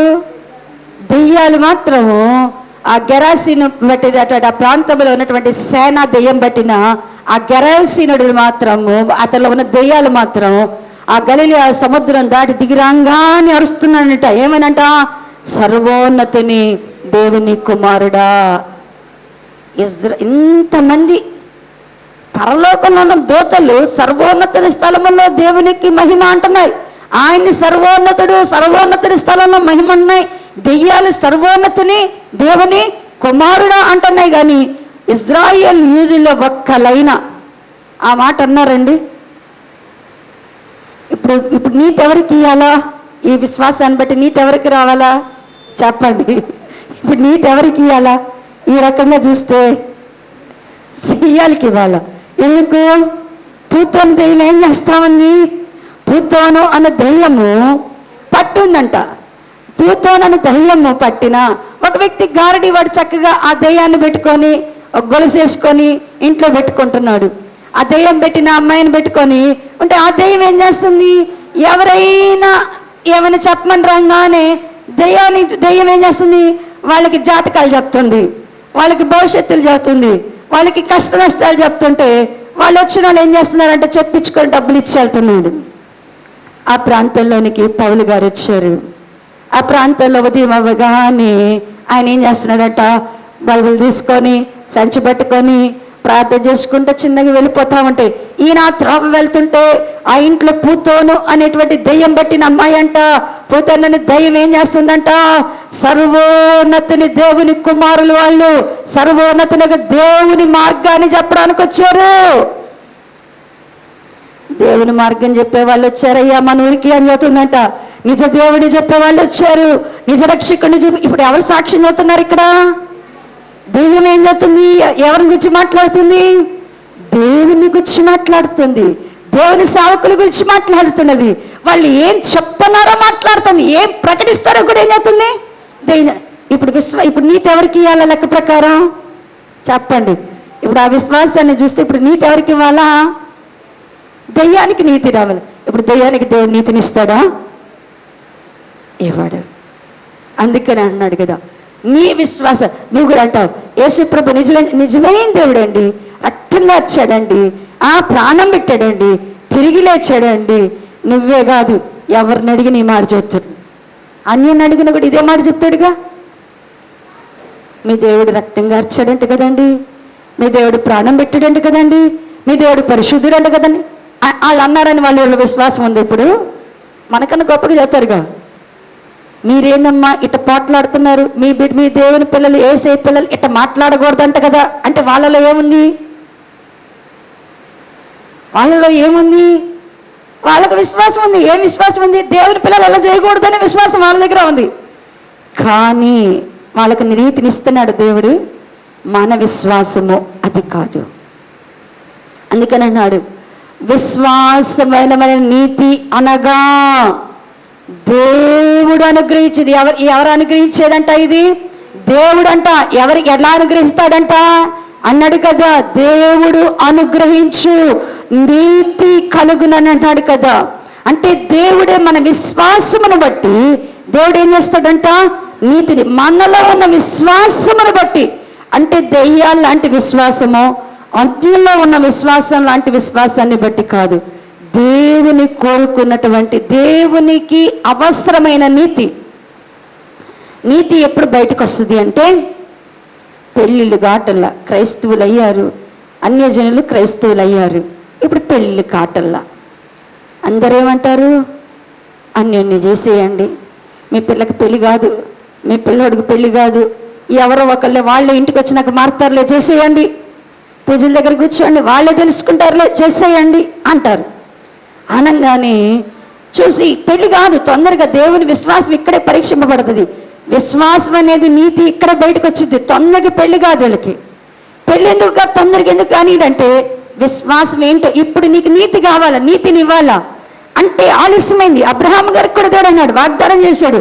వెంటనే పుట్టుంటే అబ్రహాము సారా అట్టుండే వాళ్ళు తెలియదు, కానీ ఆలస్యం అయ్యేకుంది వాళ్ళ విశ్వాసం అంట పరీక్షలో నిలిచింది. అందుకనే ప్రతిసారి నీతిని సంపాదించుకోవడంలో అబ్రహాము గారు ప్రయాసపడ్డాడు. దేవుని అబ్రహాము నీతిమంతుడిగా స్థాపింపబడ్డాడు. ప్రియా దేవుని బిడ్డలారా, ఇప్పుడు పెళ్ళిళ్ళు వచ్చినాయి, పెళ్లి కాలేదు, 28 సంవత్సరాలు గుండెల్లో రాయి, 29 సంవత్సరాలు ఇంకా గుండెలో రాయి అంది బండ, ఇంకా 30 సంవత్సరాలు ఇక లోపల వీళ్ళకి ఏమైపోతున్నారు? ఇక అన్ని అవయవాలు ఏం చేయట్లేదు. ఎవరో చెప్పారు పెళ్లి చేస్తారంటే, ఇప్పుడు వస్తుంది బయటికి. ఏమి చెప్పాలి? ఆ విశ్వాసం ఉన్న వాళ్ళు ఏం చెప్తారు? మా దేవుడు మా ప్రతి అవసరతను కూడా ఏం చేయాలా? తీరుస్తాడు. మా పిల్లలకి పెళ్ళిళ్ళు కాకపోయినా పర్వాలేదు, కానీ మేము జీవము కలిగిన దేవునికి విరోధంగా మాత్రము పెళ్ళిళ్ళు చేసుకో. ఈ మాట ఎవరు చెప్తారో, ఈ మాట ఎవరు చెప్తారో, ఈ సమర్పణ ఎవరిలో ఉంటుందో అది విశ్వాసము. ఆ విశ్వాసాన్ని బట్టి ఏం చేస్తాడంటే దేవుడంట, ఆ విశ్వాసాన్ని బట్టి దేవుడు మనకేమిస్తాడంటేనంట నీతినిస్తాడు. యేసయ్య ఉన్నాడు, యేసయ్య చేస్తాడు అని చెప్పి ఏం చేస్తాడు, సంవత్సరం అయిపోయింది ఏం చేస్తాడు అంటే కాదు. అదే దేవుని బిడలమైన దేవుని సన్నిధిలోనికి మనం వచ్చినప్పుడు షడ్రకు మెషకు అబేద్నెగోల యొక్క విశ్వాసం ఇదే కదా. వాళ్ళ ముందు బబులోను దేవత ప్రతిమను పెట్టి ప్రతిరోజు ఆ యొక్క వాయిద్యములు వాయించేటప్పుడు వాళ్ళు మొక్కాలి అని వచ్చినప్పుడు వాళ్ళు రాజు దాకా తీసుకొచ్చారు. రాజు కఠినంగా అన్నాడు, మీరు మాత్రమే నా దేవతకి ఎందుకు మొక్కట్లేదు, నా ప్రతిమకి ఎందుకు మొక్కట్లేదు, మొక్కండి క్షమిస్తానంటే, ఓ నెబుకద్నెజరు, మేము నరకాగ్నిలో కాదు కదా, 7 అంతల అగ్నిలోనైనా నువ్వు మమ్మల్ని వేసినా పర్వాలేదు, మా దేవుడు తప్పించగలడు, ఆయన తప్పించకపోయినా పర్వాలేదు, మేము మాత్రం నువ్వు పెట్టినటువంటి ప్రతిమకు మాత్రం మేము ఏం చేయము, మొక్కము. ఆ విశ్వాసము కలిగిన వారికి ఏం చేస్తాడంట దేవుడు నీతిని ఇస్తాడు. ఇప్పుడు మన విశ్వాసం స్థాయి ఏంటి, మన విశ్వాసం స్థాయి ఏంటి అందుకని అన్నాడు కదా, మన విశ్వాసము వలన కలుగు నీతి కాదు, దేవుడు అనుగ్రహించే అంటే మన విశ్వాసాన్ని దేవుడు ఎక్కడ చూస్తున్నాడు, చూస్తాడు. ప్రియులారా, ఒకవేళ నీకు తిండి లేదు, నీవు ఇబ్బందుల్లో ఉన్నావు, నువ్వు వ్యాధిలో ఉన్నావు, నువ్వు బలహీనతలో ఉన్నావు అంటారు కదా. కొంతమంది అంటారు కదా, అమ్మా మీకు బాగా బలహీనమైన దిష్టి తగిలింది, నువ్వు ఆ తాడు కట్టుకో, ఉప్పు వేసుకో, మిరపకాయలు. ఇట్లాంటి పిల్లలు కూడా ఉంటారు దేవుని బిడ్డల్లో. నీకు మిరపకాయలు తగ్గిస్తాయండి నీ తలకాయ నొప్పిని, దిష్టిని. అసలు దిష్టి పెట్టే అంత టోలమా మనం, చెప్పండి. అసలు దిష్టి పెట్టే అంత టోలమా? మనమే అనుకోవాలి, మనమే అనుకోవాలి కదా. కానీ ఎంత పిచ్చోళ్ళము. సాయంత్రం అయితే పిల్లలకి దిష్టిలు తీస్తారు, పిల్లలకి చీపురు పుల్లలు తిప్పుతారు, వెంట్రుకలు తీస్తారు, మిరపకాయలు తీస్తారు. ఎంత పిచ్చివాళ్ళమండి.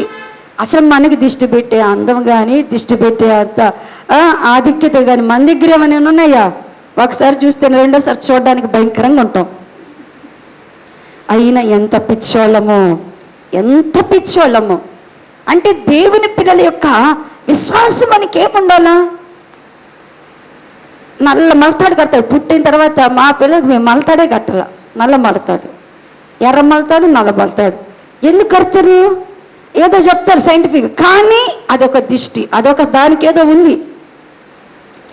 దేవుని పిల్లలైనటువంటి వారు దేవుని పిల్లల తాయిత్తుల్లోనో, మంత్రాల్లోనో, పొల్లల్లోనో, చీపురు పొల్లల్లోనో ఇంకేదో ఏదో నీ భక్తిని పెట్టుకొని, నీ ఆలోచన పెట్టుకొని, యేసయ్యా తగ్గిచ్చయ్యా, యేసయ్యా కాపాడయ్యా, నువ్వు చేస్తావయ్యా, నీకు అసాధ్యం లేదు ప్రభువా, నువ్వు ఎర్ర సముద్రాన్ని చీల్చావయ్యా అని చెప్పినా అంటాడు కదా. అమ్మా, ఈ విశ్వాసం అంతా నువ్వు చదివావు, ఒక పుస్తకాన్ని బట్టి చెప్పావు, బట్టి నాడు కంటది వాక్యం బట్టి చెప్తాడు, టకటకటకా చెప్పేస్తాడు. అట్టగా దేవుడి దగ్గర చెప్తే అది విశ్వాసము అనిపించుకోదు. నీకు శ్రమ వచ్చినప్పుడు, నీకు శోధన వచ్చినప్పుడు, నీకు ఇరుకు వచ్చినప్పుడు, నీకు ఇబ్బంది వచ్చినప్పుడు, నీకు కలవరం వచ్చినప్పుడు, దేవుని కొరకు చస్తాం, కానీ మా దేవునికి విరోధంగా మేము పాపము చేయము, మా దేవునికి విరోధంగా మేము తప్పు చేయము, మా దేవునికి విరోధంగా మేము అన్యాయం చేయము, మా దేవునికి విరోధంగా మేము అపరాధములు చేయము అని ఎప్పుడైతే మన నోట పాపము మన ఎదుట నిలబడి మనల్ని ప్రేరేపించినప్పుడు మనం చెప్తామో అదే విశ్వాసము. అలాంటి విశ్వాసం కలిగిన వారికి దేవుడు ఏమిస్తాడంటే నీతినిస్తాడు. విశ్వాసము వలనైనా నీతి, అది దేవుడు అనుగ్రహించు నీతి. ఇప్పుడు నీతిని ప్రభు మనకి ఇవ్వాలి అంటే మనం ఏం చేయాలా? మొట్టమొదట బీడు పౌరమైనటువంటి అంటే హృదయ కాఠిన్యాన్ని, మారు మనసు పొందాలా. దేవుని బిడ్డలకి ఎప్పుడు కూడా ఏం కావాలంట? మారు మనసుకు తగిన క్రియలను ఫలించాలా. రెండవది మనకి ఏం కావాలంటండి? దేవుని పిల్లలమైన మనకి విశ్వాసం కావాలా. మూడవదిగా నీతి మనకి రావాలి అంటే ఈ మాట చెప్పి ముగించుకుందాం. మిగతాది మరి దేవుని చిత్తం అయితే తర్వాత ధ్యానం చేద్దాం. రోమీయులకు రాసిన పత్రిక 6వ అధ్యాయము, రోమా పత్రిక 6వ అధ్యాయము, రోమీయులకు రాసిన పత్రిక 6వ అధ్యాయము, రోమా పత్రిక 6వ అధ్యాయము 12వ వచన భాగము నుండి చదవండి ప్రియులారా. కాబట్టి శరీర దురాశలకు లోబడినట్లుగా చావుకు లోనైన మీ శరీరమందు పాపమును ఎలగెడికిడి, మరియు మీ అవయములను దుర్నీతి సాధనములుగా పాపమునకు అప్పగింపకుడి.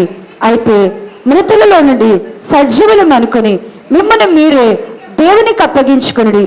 మీ అవయములను నీతి సాధనములుగా దేవునికి అప్పగించుడి అన్నాడు కదా. 16వ వచన భాగము నుండి చదివితే, లోబడుటకు దేనికి మిమ్మల్ని మీరు దాసులుగా అప్పగించుకుందరో అది చావు నిమిత్తమైనగా పాపముకే గాని నీతి నిమిత్తముగా విధేయతకే గాని దేనికి మీరు లోబడుదురో దానికే దాసులగుదురని మీరు ఎరుగరా?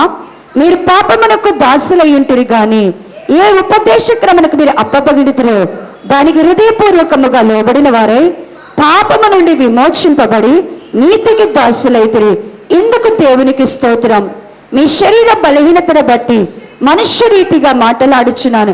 ఏమనగా అక్రమము చేయుటకై అపవిత్రతకు అక్రమమునకు మీ అవయవములను దాసులుగా ఎలాగున అప్పగించుతురే అలాగే పరిశుద్ధత కలుగుటకై ఇప్పుడు మీ అవయములను నీతికి దాసులుగా అప్పగించుడి అన్నాడు.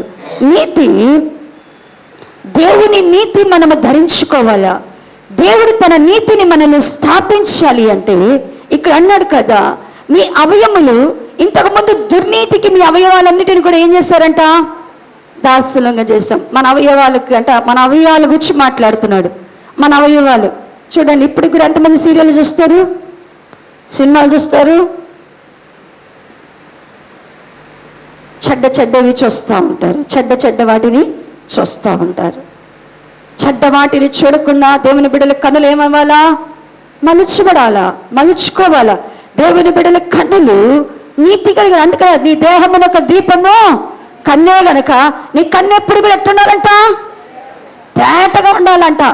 పాపము ప్రారంభం ఎక్కడి నుంచి ప్రారంభిస్తుందంటే, పాపం అంట మొట్టమొదట కన్నుతోనే ప్రారంభం అవుతుందంట. మనిషిలోనికి పాపం మొదట ఎక్కడి నుంచి వస్తుందంట? కన్ను దగ్గర నుంచే వస్తుందంట. కన్ను అంట ఇట్లా చూడంగానే మనకి ఆ కన్నుని బట్టే మనం అంటాడ, మనకి ఏదైనా సినిమాలు చూసామంటే దానికి దాసులం అవుతాం. మనకి అంటే నీకు బంగారం లేదు, పక్కన వాళ్ళు బంగారాన్ని వాళ్ళు చూపించారు, చూసావు, ఇప్పుడు నీకేం పుట్టిద్ది? నేను ఎప్పుడు చేపించుకుంటాను. ఇప్పుడు మా ఆయన నాకు ఏమీ కొనిట్లేదు, ఇంట్లో సాయంత్రం అవ్వంగానే ఆయన మీద ఏముంటుంది నీకు? చూడు, చక్కగా వాళ్ళ ఆయన చక్కగా నెక్లెస్ చేయించుకొచ్చాడు, నువ్వు ఎన్నాళ్ళు నీకు వండి పెడుతున్నాను, తెచ్చి పెడుతున్నాను, ఒక్క చీరైనా తెచ్చావా? తగదా ఇంట్లో. దేవుని పిల్లలు కన్నుని చెడ్డమాటిని చూస్తారు, చూసి అపేక్షిస్తుంటారు. అందుకనే దేవుని బిడ్డల కన్నులు ఎప్పుడు కూడా ఎలా ఉండాలంట? గువ్వ కన్నుల్లాగా ఉండాలంట. కన్నులకి ఎప్పుడు గువ్వ కన్నులు, మన కన్నులు ఎప్పుడు ఎట్టు ఉండాలంట? పావురం కన్నుల్లాగా, గువ్వ కన్నులాగా. ఎందుకు అంటే కనుక ఆ కన్నులకి ఎప్పుడు ఏముంటాయి అంటే నీళ్ళే ఉంటాయి. కళ్ళలో నీళ్ళుంటే ఏం సరిగ్గా కనపడదు. కళ్ళలో నీళ్ళుంటే బర్ర వస్తుంది. కళ్ళలో నీళ్ళుంటే ఏముంటుంది? కంటికి ఏమైనా కనపడిద్దా? మనం అందుకని కళ్ళు తుడుచుకొని చూస్తూ ఉంటాం. బాగా ఏడ్చేవాడికి కళ్ళు ఏమవుతాయి అంటే పుసులు కడతాయి. బాగా ఏడ్చే వాళ్ళకి కళ్ళలో నీళ్ళు ఉన్న వాళ్ళకి బర్ర వస్తుంది. అంటే కనబడదు సరిగ్గా ఏది. దేవుని పిల్లల కళ్ళల్లో ఎప్పుడు కన్నీళ్ళు ఉండాలా, కానీ దేవుని బిడ్డల కళ్ళల్లో ఎప్పుడు ఏముంటున్నాయి? కన్నీళ్ళు ఉండవు. అన్నీ చూస్తాం, చూసిందల్లా ఏం చేస్తాం? ఆశిస్తాం. ఆశించి ఏం చేస్తున్నాం? కంటిలో నుంచి బిగినవుతుంది పాపం. కళ్ళు, చెవులు, నోరు, నాలుక, చేతులు, హృదయము, కాళ్ళు, పడక అన్నీ అపవిత్రమవుతున్నాయి. అన్ని అక్రమమైపోతున్నాయి. అందుకని అన్నాడు కదా, మీ అవయవములను ఇదివరకు మీరు దుర్నీతికి సాధనంగా చేసుకున్నారు, ఎప్పుడైతే మీకు నీతి కలగవలనని. నీతి సాధనములుగా మన అవయవాలు ఏమి కావాలంటే, మనలోకి ఏమి రావాలంటే, మన అవయవాల్లో ఏమి రావాలంట? నీతి కావాలా? నీతి కావాలంటే నీ అవయవాలను దేని కొరకు అర్పించాలంట? పరిశుద్ధత కొరకు. ఎప్పుడైతే పరిశుద్ధపరుచుకుంటుంటావో నీ అవయవాలను, నీ కళ్ళను పరిశుద్ధపరుచుకో, నీ చెవులను పరిశుద్ధపరుచుకో, నీ నోటిని పరిశుద్ధపరుచుకో, నీ హృదయాన్ని పరిశుద్ధపరుచుకో, నీ నాలుకను పరిశుద్ధపరుచుకో, నీ కడుపును పరిశుద్ధపరుచుకో, నీ నడతను పరిశుద్ధపరుచుకో, నీ పడకను పరిశుద్ధపరుచుకో. పరిశుద్ధపరుచుకొని ఎప్పుడైతే నువ్వు దేవునికి విధేయత చూపుతావో, దేవుని మాటకి విధేయత చూపుతావో, అప్పుడు దేవుడు నీకేమని గ్రహిస్తాడంట? నీతిని ఇస్తాడు. దేవుడు నీతి సంపాదించుకోవాలా? నీతిని నువ్వు సంపాదించుకోవాలంటే ఊరికని నీతి నాకి అయ్యా అంటే ఆయన ఎవరు? దాన్ని వెతికి వెంటాడాలా, నీతిని వెదకాలా, వెంటాడాలా, దాని కొరకు ప్రయాసపడమంటున్నాడు. సంపాదించుకోవాలంటే ఏం చేయాలంట? ప్రయాసపడు. ఏ విధము చేతనైనా పౌలు గారు అన్నాడు కదా, ధర్మశాస్త్రము వలన నీతి కాదు, అదైతే నేను సంపాదించుకున్నాను, నాకు అదొద్దు. నాకు ఇప్పుడు ఏ నీతి కావాలంటే నా విశ్వాసమును బట్టి దేవుడు అనుగ్రహించు నీతి కావాలా? దేవుడు అనుగ్రహించే నీతి నాకు కావాలి అంటే నా విశ్వాసం అనేది అక్షరముగా ఉండొద్దు, మాటగా ఉండొద్దు. నా విశ్వాసం అనేది కేవలము దెయ్యముల వంటి విశ్వాసముగా ఉండదు. నా విశ్వాసం అనేది ప్రతికూల పరిస్థితిలో నా దేవుడి కంటే నాకేది ఎక్కువ కాదు. దేవుని కంటే ఏది ఎక్కువ కాదు అని ఎప్పుడైతే నువ్వు దృఢ నిశ్చయితలోనికి వస్తావో అప్పుడు దేవుడు నేను నీతి కలిగిన వాడుగా, నీతి కలిగిన దానిగా స్థాపిస్తాడు. నీ అవయవాలన్నిటినీ, నీ కళ్ళను పరిశుద్ధత కొరకు, నీ చెవులను పరిశుద్ధత కొరకు, నీ నోటిని నాలుకను పరిశుద్ధత కొరకు, నీ యొక్క హృదయమును పరిశుద్ధత కొరకు, నీ చేతులను పరిశుద్ధత కొరకు, నీ యొక్క కడుపును పరిశుద్ధత కొరకు, నీ నడకను పరిశుద్ధత కొరకు, నీ పాదములను పరిశుద్ధత కొరకు, నీ పడకను పరిశుద్ధత కొరకు నువ్వు విధేయతకు పరిశుద్ధత కొరకు విధేయురాలవై ఎప్పుడైతే అప్పగిస్తావో అప్పుడు దేవుడు తన నీతిని ఏం చేస్తాడంటే నీకు అనుగ్రహిస్తాడు. ప్రియా దేవుని బిడ్డలారా, ఎప్పుడైతే దేవుని నీతి మనలో దిగుతుందో, ఎప్పుడైతే దేవుని నీతిని మనం ధరించుకుంటామో, ఎప్పుడైతే దేవుని నీతి మనలో కనబడుతుందో అప్పుడు మనకి ఏ పోలిక వచ్చేస్తుందంట? ఇప్పుడు ఎవరి పోలిక వస్తుందంట? నీతిని బట్టి మనకి ఎవరి పోలిక వస్తుందంట? దేవుని పోలికలోనికి. నీతి అనేది మన స్వభావమును నూతన పరిచేదిగా ఉంటుంది. మరి దేవుని పిల్లలమైన మనము దేవుని పోలికలోనికి మార్చబడడానికి ఆయన పవిత్రుడైనట్లు మనం పవిత్రులంగా ఉండాలా. రెండవదిగా ఆయన మన చిత్త ప్రకారం, ఇష్ట ప్రకారముగా ప్రాచీన స్వభావాన్ని వదులుకొని క్రీస్తు యేసు వలన కలుగు నీతిని, యథార్థమైన భక్తి అను నూతన స్వభావాన్ని ధరించుకోవాలా. అటు కృపాదేవుడు సంఘానికి దయచేయునుగా.